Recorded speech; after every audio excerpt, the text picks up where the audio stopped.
Imagine walking into a bank, just wanting to be treated like everyone else.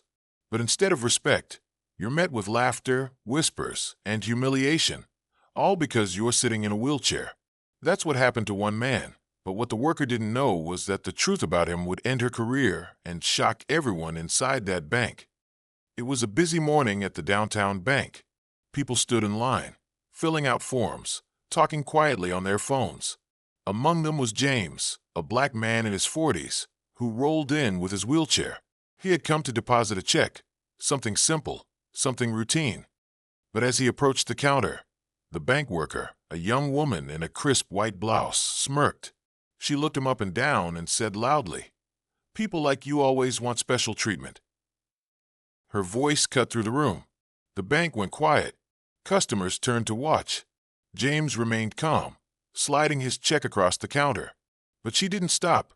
She mocked the way he struggled to reach the counter, even sighing dramatically as if he was wasting her time. Whispers filled the room. Some looked uncomfortable, others shook their heads. But James, he stayed silent, his dignity unshaken.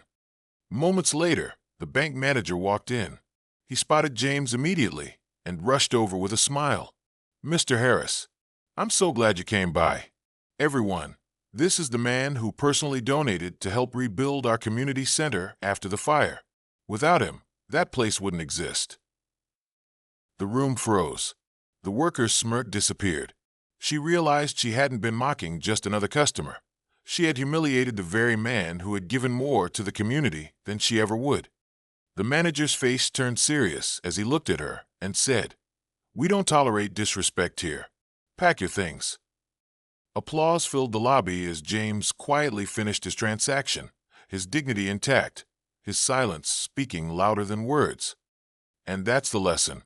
Respect costs nothing, but disrespect can cost you everything. So let me ask you, if you saw someone mocked in public like James, would you speak up? If this story inspired you, don't just scroll. Hit like, share with a friend, and subscribe for more powerful true stories that remind us dignity always wins.